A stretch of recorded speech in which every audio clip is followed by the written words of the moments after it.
tuning into our new podcast. We're going to be starting this up. We're going to be sharing some hunting, fishing stories. We're going to try and get some educational value out of it as well. You know, share our mistakes and what we've learned from it. So we're going to be going with it. We're going to call it Two Guides, One Truck. And to start off, some introductions. I'm Anthony Thibodeau. I'm a registered Maine guide. I enjoy doing the hunting, fishing, the recreation, and all of that. This is Jason over here. He's my brother. Both of us own Thibodeau Outdoor Adventures. And it's a registered Maine guide company that, again, we do some hunting, fishing, recreation out of. So the first thing that I wanted to do is share a nice little story about how we kind of got into the hunting, fishing, guiding, and all of that. And this was quite a while back. We're looking probably a decade and a half ago now. We decided to go up to the big woods and go hunting, deer hunting one day. Jason had already gotten his tag filled that year. He had gotten a nice buck that year, so it was just left on me. So we went up. We were trying to do a little bit of tracking, which was all right at the time. There was just a little bit of snow, a little crust on it, so it was hard to tell if it was a fresh track or if it had been there for a day or two. So we were driving along and we catch this good, fresh, it was probably, 1-2 year grow, because they had just planted some trees and they were about... Yeah, it's like maybe 4 years or so, but you could still see over the tops of everything. Right, yeah. And so we find this fresh grow and we make our way up, and we could see from the road that there was a nice break in it where there was an old path. So Jay leads us up, and we were kind of doing a combination. We were doing some partridge, because all these seasons lined up for us. There was partridge, there was rabbit hunting, so Jay had his shotgun. And like I said, he had already tagged out for that year, so on deer. So I'm heading up, I take the lead, Jay's walking up beside me. We're going through this growth, and we finally make it up to this top. And it was this perfect hardwood seam. We had just gotten through this softwood into this hardwood seam, and we see it's Rub City. I mean, almost every tree that you could see had some form of rub on it. And we walk over and we find this excellent scrape with a licking branch on it. And Jay looks at me and he's like, "Hey, we're gonna walk up here and we're gonna sit in this, and I'm gonna do a little scent." So he hangs up this little drip scent right next to that little scrape, and we walk up into this perfect shooting lane. So we get up there, I sit in front, Jay sits behind me, and we wait about 10-15 minutes, and then Jay gives a couple good grunts. We wait a little bit longer, and this probably, I don't know, maybe another 10-15 minutes. It felt like, 2 seconds looking back on it. So he gives another grunt, and then we just hear this massive thrashing through the woods. So we're hearing this thrashing, and I'm getting all excited. I'm like, "Oh, something good coming, something good coming." And Jay's sitting probably 10-15 feet behind me, so I get everything ready. And then this massive, it looked jet black, just beast of an animal starts coming through, and we look at each other and we're like, "Oh, it's a moose," because we saw all sorts of moose tracks coming through here, and it was almost jet black looking at it from a distance. And so it comes into our line of sight, and at this point I was convinced it was a moose. So I had pulled up my phone. I was like, "I'm gonna snap a picture of this thing, at least I'll get a picture out of this day." So I have my phone in my hand, my gun's laid across my lap, and I'm getting all zoomed in, and it looks over, and I couldn't tell you how many points this thing was. From memory, it was probably 100 points. Right. Memory always serves you that way. Yeah. So all I see is this monster of a buck standing in front of me. So I drop my phone, and it's staring right at me, and I'm slowly trying to reach down and grab my gun. And again, when when this happens to you, I mean, I wasn't that old. I was maybe in my early 20s. So, you know, I was excited. This was like the first monster buck that's in front of me. Buck fever times 110. And so I'm grabbing this thing, and I'm shaking on the way up, and I'm like, oh man. And I'm trying not to get this thing to see me, but it's looking right at me. Yeah, we were made. It was done. Yeah, so I am halfway up, and Jason from behind goes, shoot it.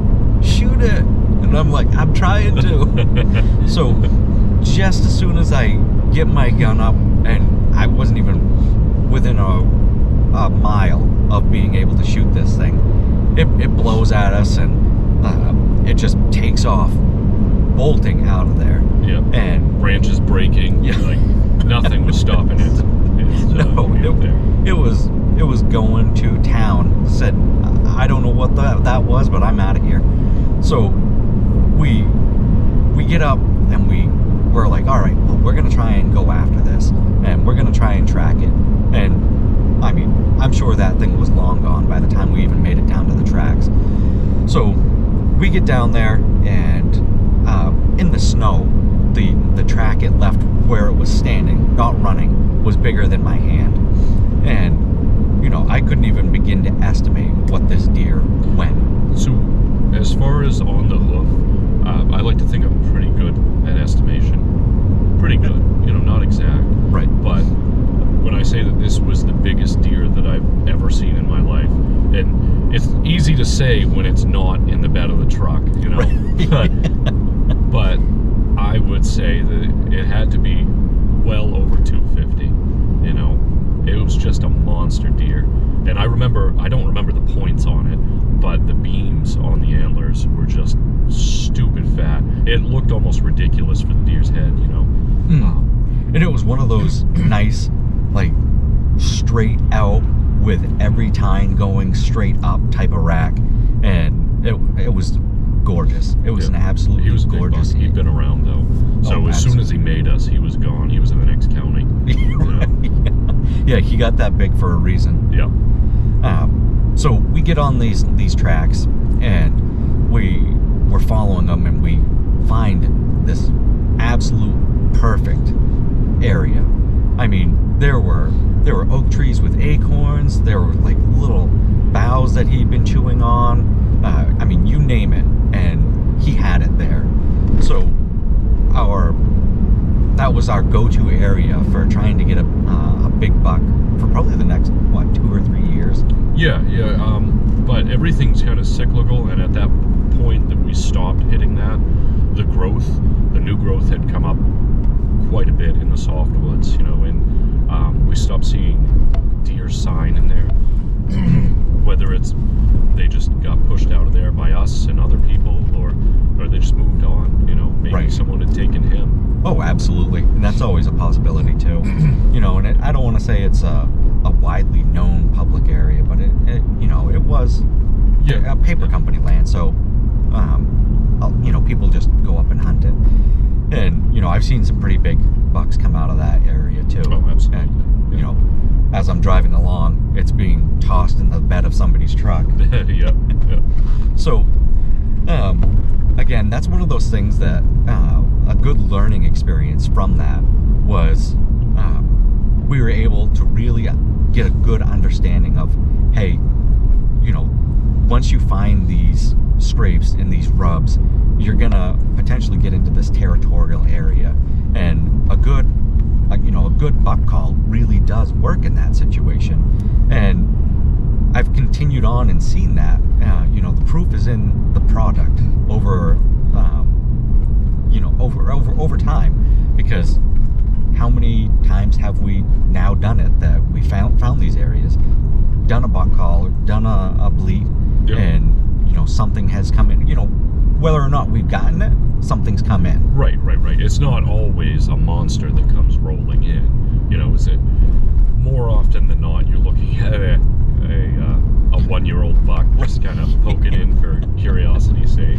Yeah. You know? Yeah. And, you know, it still works, and it depends on the area. You never know Right. what you're going to have in that area until you actually see it.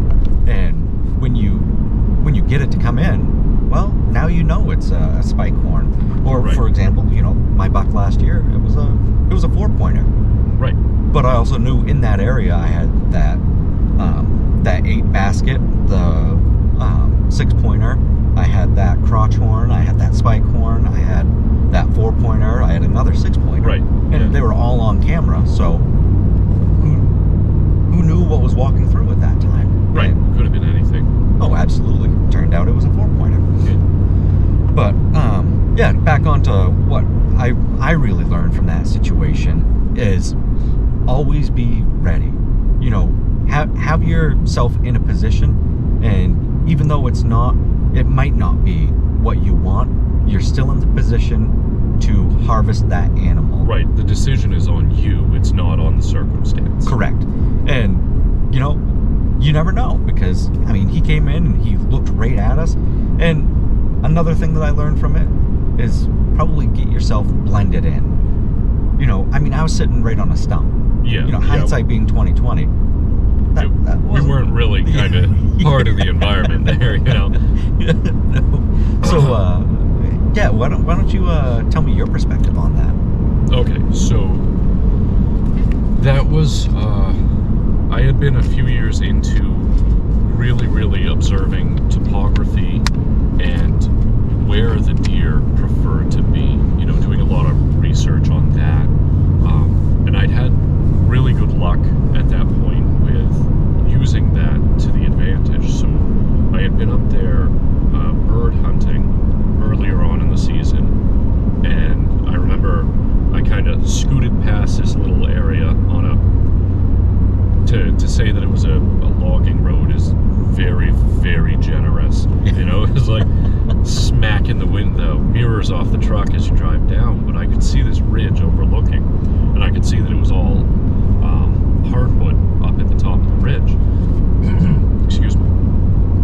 So I checked some maps, and I go, this is an awesome place for a deer. And Tony and I had planned on going up and hunting, so I kind of reserved that for when we went up.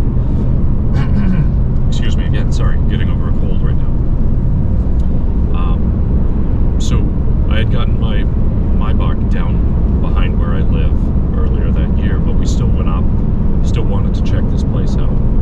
We get up there, like he was saying, all kinds of sign, and when we make it up to this convergence of old tote roads up at the top, we find that there's a signpost rub right there, right at the top. So I'm thinking, this is it, in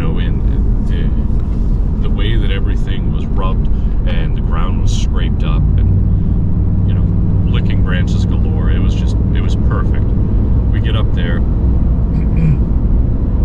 like he said, I don't want to recount the whole story, but do a couple of grunts. A few minutes later, this thing's coming in like a train, just right on rails, and definitely territorial. The coloration was off. He was a dark buck. It was weird, but you get some of those sometimes. They're dark. And another thing that we've come to learn is that different. I don't want to call it a different species, but the I'm at a loss for words. The subspecies. Yeah, the subspecies thing. Yeah, which there's a line in the state that kind of has two different subspecies. So you are looking at a darker deer, bigger bodied most often. But he was right in on rails, and was less than ideal, I'll say, our placement.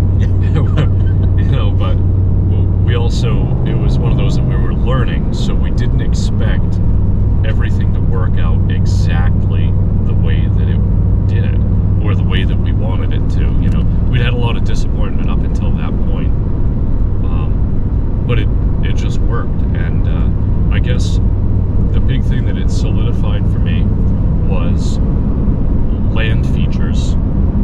Absolutely, you're looking for the topography.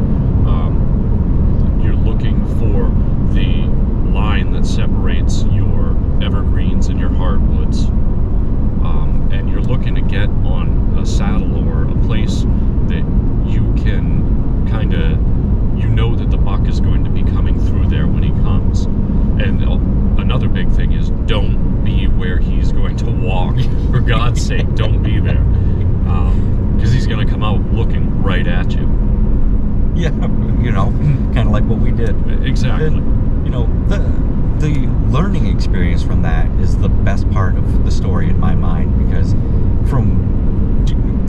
I would have loved to have gotten that, and it's still in my mind that I should have gotten that, but the amount of information that I learned from that situation and that experience is, it's you can't learn that unless you're in that situation, or I don't feel that you can, Right. Because it really sticks it in your mind because you have that failure to go with it. Yeah, and failure is the best teacher. It really is.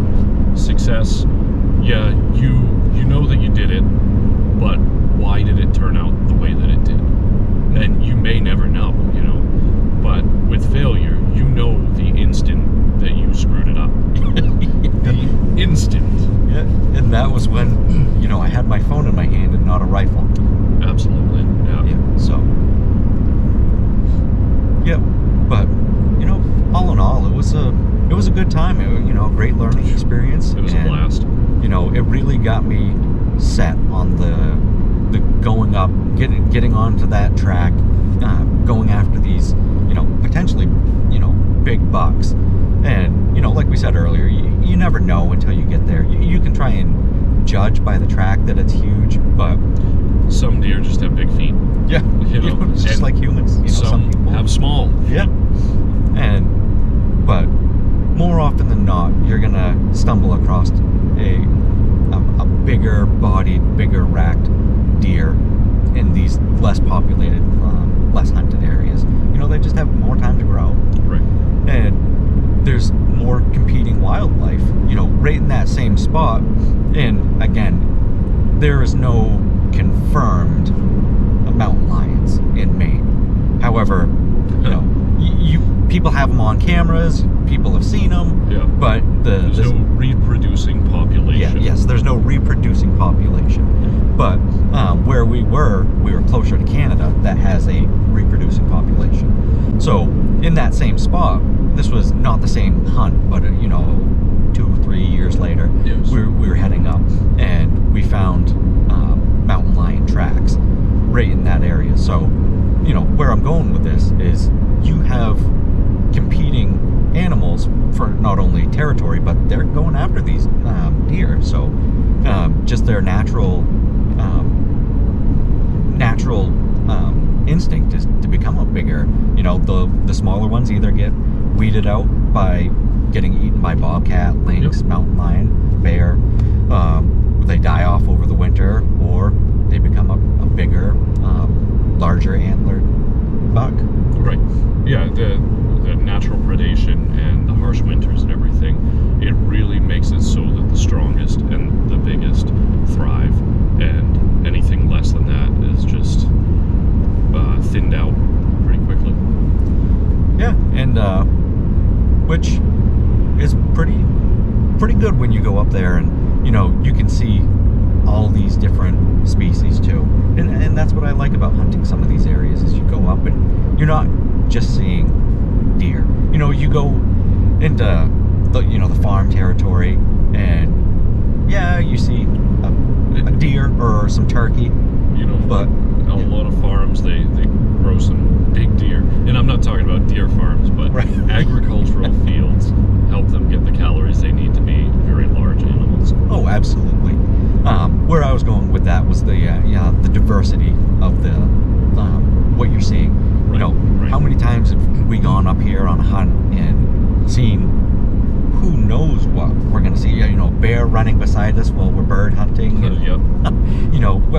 The lynx that was just staring at us in the middle of the road. Yep. Yeah, that is just what makes it so much better. Yeah. But anyway, thank you for tuning in, listening.